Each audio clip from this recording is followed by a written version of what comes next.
What is up, everybody? Welcome back to the Eclectic Beard. So I've looked at two Ronnies, their take on Mastermind. Now we're going to see Morecambe and Wise, right? As it's labeled, Eric and Ernie, their take on Masterminds. Let's go ahead and get into it.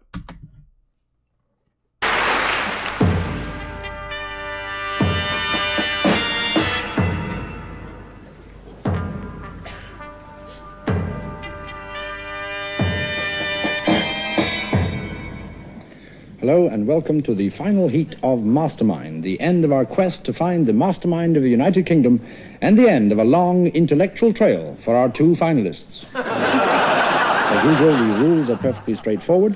Anyone who cannot answer a question may pass, and then I go right on to the next question. The contestant with the fewest number of passes and the highest number of correct answers will be Mastermind 1974. And now let's get right down to business, and may we have the first contestant, please. They sitting there, the way they kind of look, sitting there with them smiles and just kind of like serial killers. Just saying. Please. Your name, please. Ernie Wise, Harrow University, Professor of English Literature. Professor Wise, the final round, as always, is on general knowledge. And you have 1 minute on general knowledge questions starting now. What is the wheel arrangement of a prairie locomotive? 262. Correct. When the Ring was given its first performance at Covent Garden in 1892, who was the conductor? Mahler. Correct. Charles Dodgson wrote a famous book. What is the name of the book and his pen name? Alice in Wonderland, Lewis Carroll. Correct. Who wrote Old Meg, She Was a Gypsy? Keats. Correct. Noel Coward's play, Still Life, was made into a film under the title... Brief Encounter. Correct. Sergeant Troy is a character in a novel... Far from the Madding Crowd. Correct, by Thomas Hardy. They do say... Edward Heath. Correct. In 1954... Roger Bannister. Correct. Well, he's not even letting them finish the questions on this. Oh, okay. Law dating back William to the year... Pitt. Correct. It was said of this Capability man... Brown. Correct. And that brings us to the end of your round, Professor Wise. And if we look at the scoreboard, we see that you have scored... Maximum 10 points. Yes. I thought I would. Thank you, Professor Wise. May we have the next contestant, please? He's one of those. He's one of them smarter than you folks. He's brainiac. You got. Oh my God, he's over on the side looking all nervous, like ooh, he's getting too many of them right. Please. An easy questions here, sure there, didn't he? Maximum points. Tell look, he stabs in the dark. Maximum points. Watch this. Next contestant, Look, please. he stabs it. And your name, please? Eric Morecambe, Milverton Street School, infants. Morecambe, the final round, as with your fellow finalist, is on general knowledge. Your general knowledge questions start now. Can you finish the following? Little Bo Peep has lost her... Cardigan. No, has lost her sheep. And what is a cardigan made from, sir? Wool. And do we get wool from sheep? Yes, that's correct. Thank you. That's one for me, please. Please remain seated, Professor. Oh, he gonna get his. He's gonna go a roundabout way getting his. Okay. Wise. He's not allowed to object, is he, sir? Correct. That's another one for me. Put it up. He hasn't answered the question right yet, Mr. Professor McNamara. Wise, please try to...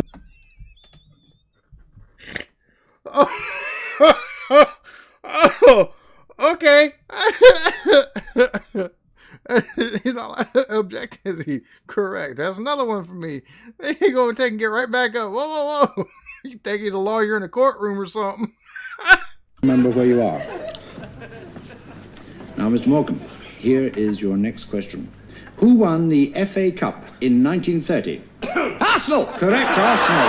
Wait a minute, that was an accident. That's all wrong. That was a flagrant disregard of the rules. Professor Wise, please, as chairman, I'm the person who decides whether the rules are being disregarded or not. This Right. contest will be conducted in a seemly and a proper manner.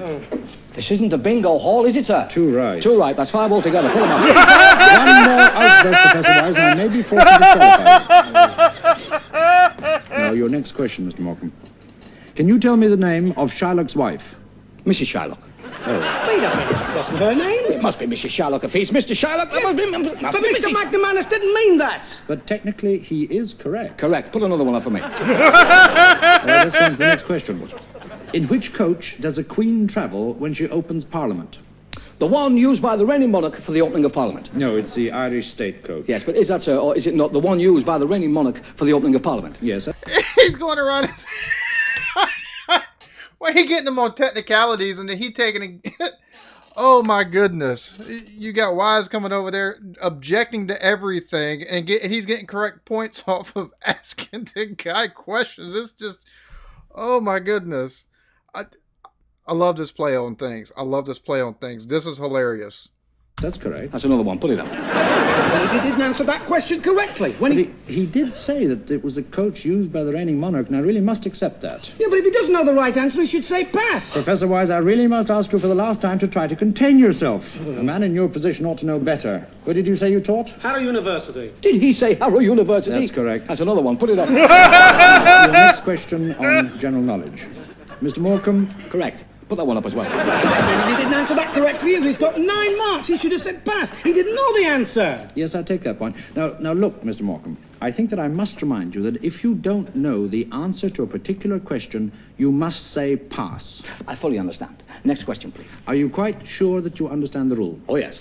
If I don't know the answer, I say pass. Correct. That's it. Put another one up. What sort of a game do you call this? Hard questions you asked me, and I gave you proper answers. Listen, you got a mark every time he said correct. I should get a mark every time he says correct. Will you please return to your seat, Professor Yeah, but he's Wise? level with me now. He's level with me, and he hasn't even answered the question correctly. But there's still one to go. The decider. Well, let's play by the rules, shall we? Professor Wise, for the last time, will you please... Why are you all hot and bothered? I mean, he's technically playing within the confines, even though he's given not the answers that the direct answer they're looking for. I just love this. This is a hoot. This is a hoot. Please return to your seat. This is a rotten game. Mr. Morecambe, because this is the final question, the question that will decide who is to be Mastermind of 1974, I must ask you once and for all to obey the rules and give a proper answer. Ready when you are, Polly? Now, you do understand that if you cannot answer the question, you must say pass. I fully understand. All right. Here's the deciding question, and it's on geography. It descends from Landi Kotal through Shinwaki territory to Landi Kana. It is the most important route from Afghanistan into Pakistan. It's the Khyber what? Pass. The Khyber Pass, correct. Mr. Morecambe, your Mastermind 1974.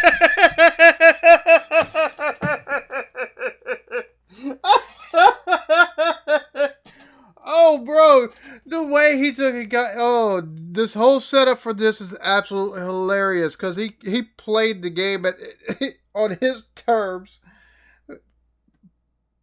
played it to where he got more points, even though the other dude's a professor. And he clearly doesn't know what the heck he's talking about. So, oh my God, I love this. This was a hoot. I love the way that the play on words that was done within the two Ronnies, right? That the way they did the play on words between the asking the questions and the answers, the correlations on them for their skit. The way this one was worked out, taken, and you got the professor and not a professor.